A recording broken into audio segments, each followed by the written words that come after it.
Have you noticed how everything seems to be falling apart at the exact same time? You lose your job, and suddenly your relationship is strained. Your finances are crashing while your health is declining. The dream you've been building for years crumbles right when your responsibilities are multiplying. It feels like you're fighting a war on every single front, and there's no safe place to catch your breath. You're exhausted. You're confused. And if you're honest, you're starting to wonder if you're cursed. If God has abandoned you, or if you've done something terribly wrong to deserve this avalanche of pain. But here's what you need to hear. It's not random. It's not bad luck. And it's definitely not punishment. When God is preparing you for something greater, He has to dismantle everything built for something lesser. Think about it. You can't renovate a house while keeping all the old walls standing. Sometimes demolition has to happen before reconstruction can begin. Every area of your life that's falling apart right now, it was built for the old you, the old season, the old assignment. What if the worst season of your life is actually the launching pad for your greatest breakthrough? Suddenly, the people who used to be everywhere are nowhere to be found. Friends who called regularly have gone silent. Invitations have stopped coming. You're surrounded by people but feel completely alone, and the loneliness cuts deeper than any other pain you're experiencing right now. But what if this isolation isn't rejection? What if it's protection? God is removing them from your life, not to hurt you, but to heal you for what's coming. Some relationships were never meant to go where you're going. Some connections were holding you back, draining your energy, influencing your decisions in ways you couldn't see clearly while you were in them. Sometimes you have to be alone with God to hear what the noise of relationships was drowning out. Think about athletes who enter intense training camps, separated from normal life to focus completely on preparation. Or think about how diamonds are formed, under pressure, in isolation, deep beneath the surface where no one can see. The isolation you're experiencing is actually incubation. Something is forming in you that requires silence and solitude. Your character is being refined. Your vision is being clarified. Your dependence on people is being replaced with dependence on God. The thing you're holding on to desperately is the exact thing God needs you to release. That financial security you're clinging to, that relationship you're trying to force, that reputation you're frantically protecting, that control over outcomes you refuse to surrender. These aren't just things in your life. They've become your life. And God can't take you where He's taking you while you're still chained to comfort. Your next level will require a version of you that can exist. As long as you need comfort more than calling, think about athletes who push their bodies beyond pain thresholds to build strength they didn't have. Entrepreneurs who risk financial security to build something meaningful. Leaders who embrace uncertainty because they know comfort zones and growth zones never overlap. God isn't taking things from you. He's taking things off you that would weigh you down where He's taking you. That stable job that felt like security, it was actually a cage limiting your potential. That relationship that felt necessary, it was draining energy meant for your assignment. That predictable routine that felt safe, it was keeping you small.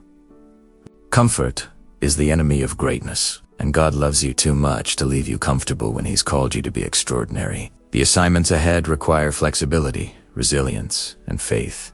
Muscles you can only develop through discomfort. Are you faithful when no one's watching? Or only when there's an audience? This is the question God is asking during your preparation season, and your answer determines everything that happens next. Look at Joseph faithful. In Potiphar's house, when no one from his family could see him. Faithful in prison when there was no reward, no recognition, no applause. David tended sheep in fields where no one witnessed his worship or courage. Moses spent 40 years in a desert leading animals before leading a nation. Jesus worked as a carpenter for decades before 3 years of ministry. God won't give you a platform you'd abuse or an assignment you'd abandon when it gets difficult. He's watching how you handle obscurity because it reveals what you'll do with visibility. He's observing your faithfulness in small responsibilities because it predicts how you'll steward large ones. The test isn't whether you can handle success. It's whether you'll stay faithful in obscurity. Will you show up with excellence when no one's applauding?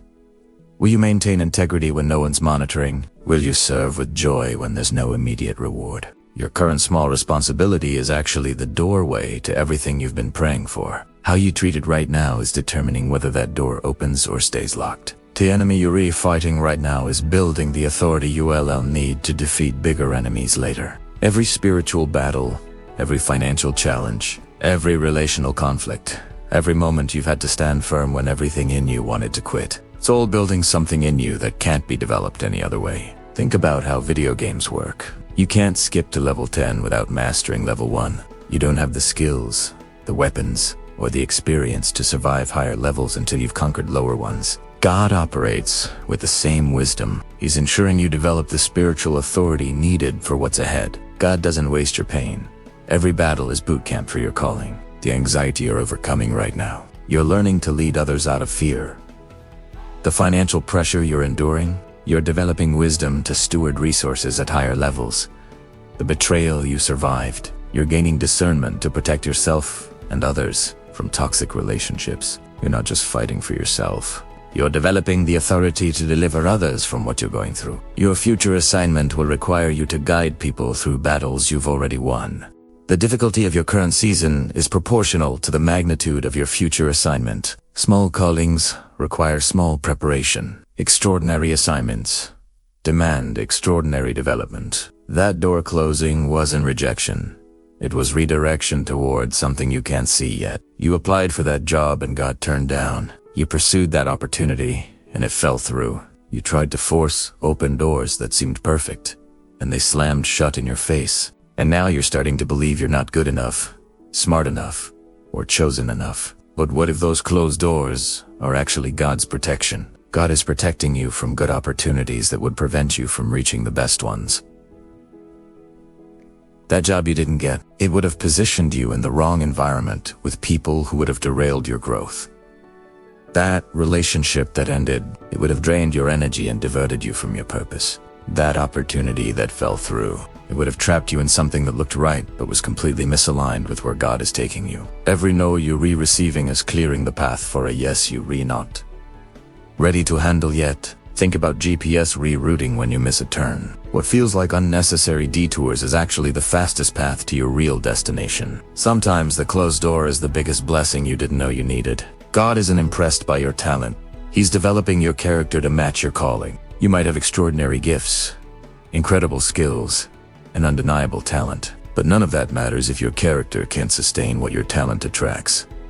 Look at the graveyard of gifted people who imploded after reaching their destinations. Leaders with incredible vision who destroyed their organizations through financial mismanagement. Talented individuals who achieved platforms but lost everything through relationship scandals. Brilliant minds whose pride made them unteachable and ultimately irrelevant.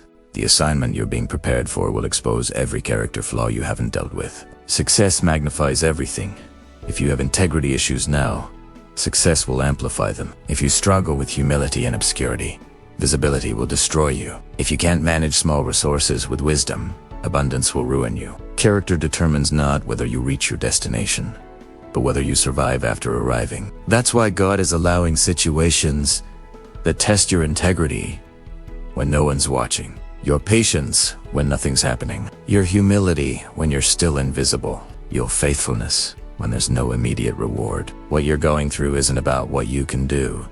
It's about who you're becoming. Every frustrating circumstance is a strategic character test. Your response to pressure today is preparing you to handle the weight of tomorrow's assignment. The pain you're experiencing is creating the empathy you'll need to heal others. Every tear you've cried, every betrayal you've survived, every moment you've felt completely broken, it's all developing something rare and precious in you that can't be manufactured any other way. You can't lead people through battles you've never fought.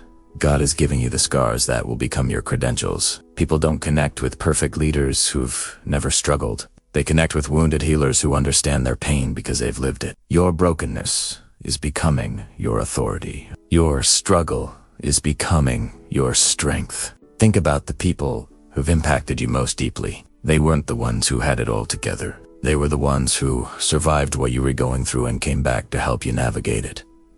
That's who you're becoming. Your mess is becoming your message, and your test is becoming your testimony. The depression you're battling will equip you to rescue others from darkness. The financial struggle you're enduring will give you wisdom to guide others toward freedom. The betrayal you survived will help you recognize toxic patterns in others' lives. The compassion you redeveloping through suffering is the rare quality that will make you irreplaceable in your calling. You're not just surviving, You're becoming someone who can save others. The way you handle obscurity determines whether you're ready for visibility. God is watching how you behave when no one else is, because that reveals what you'll do when everyone is watching. Your faithfulness right now is being recorded as evidence of whether you can be trusted with more. Don't waste your waiting.